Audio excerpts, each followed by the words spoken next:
I recently posted a video talking about the fact that we now have a gambling issue in the UK, and most specifically, a kind of gambling advertisement issue in the UK. Virtually everywhere we look currently, we see these adverts and pop ups everywhere to try and invest people in gambling, and that issue is sort of separate to this, but also intrinsically interconnected. Today, I want to talk about how gambling is related to the decline in men's mental health and the increases in suicides that we've been seeing. This is going to be much more of a kind of a tricky topic. So if you find any of these issues upsetting, there are some links down below if you need help with anything, and feel free to not watch this video. There will be some topics discussed such as suicide, depression, mental illnesses in general, addiction, and kind of the loss of life. So if any of those things are incredibly triggering for you and you can't watch this, that's completely fine. I just want to talk about it because it seems pointless to talk about the issue of the overpromotion of gambling without actually discussing why it's so bad. The reason I'm relating this to men's mental health and not mental health in general is largely due to the statistics. When we look at these statistics revolving around men who engage in harmful kind of gambling activities and women, we see 4.4% of men and only 1.1% of women. So there is a sex divide here, which is important to take into consideration, especially when looking at how these gambling companies target their victims, I'd call them. A lot of the time it's going to be in largely male-dominated fields. A lot of the sports that have large male audiences, a lot of celebrities who are largely loved by male audiences will be in the adverts.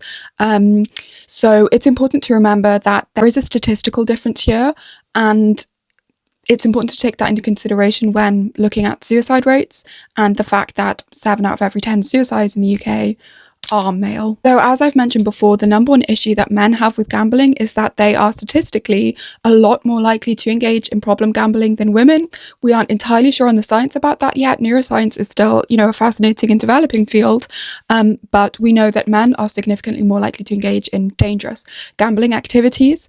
But on top of that, in the UK, 7 out of every 10 suicides will be male, and there is another link there because we know that people who engage in dangerous gambling activities are far more likely to take their own lives. Obviously, whilst we can all sit here and say that gambling is bad for your mental health, I am a science student, and so I want to be, accurate, not misrepresent data. It's important to me that we look at this with clarity as well as empathy.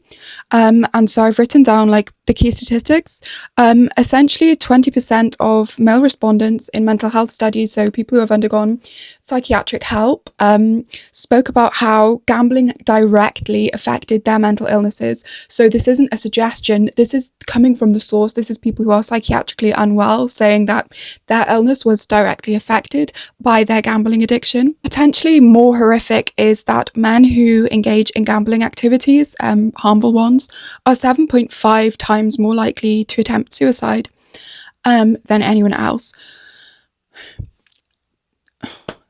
This isn't, a lucky guess now of people saying gambling is bad, it stresses you out. This is, we have the evidence on this now. We have the flat out evidence that it's linked to men attempting to take their own lives because they have been preyed on by these gambling companies. I think when looking at numbers, you can sometimes forget that it's human beings behind it. I think this is a lot of the issues that we currently have with representations of science. This isn't just people who are 7.5 times more likely. This is, people's sons. This is young boys. This is 17-year-olds, 18-year-olds, people who went to the match with their mates and just saw an advert and then got hooked in. This is someone's best friend, someone's dad, or it was someone's dad. It was someone's best friend. It was a mate who went to watch the football. It was a 17-year-old boy, and now they're gone. And this is where it becomes so incredibly not legally, because it's not illegal, but it's so incredibly criminal to do that and to destroy lives like that. And I don't understand how we don't have stricter laws on these companies and on the advertising of these companies. That's someone's dad that's gone, that's someone's brother, that's someone's best friend.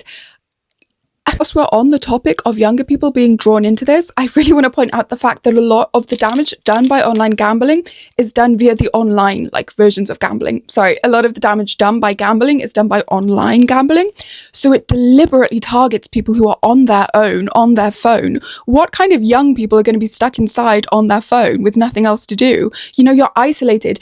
You haven't got anyone there to give you advice. You haven't got anyone there to stop you. You're presumably in your room alone on your phone, which isn't the best experience for anyone. Doom scrolling is a horrific experience, even if you're in a good state of mind. You know, it's so incredibly intrusive.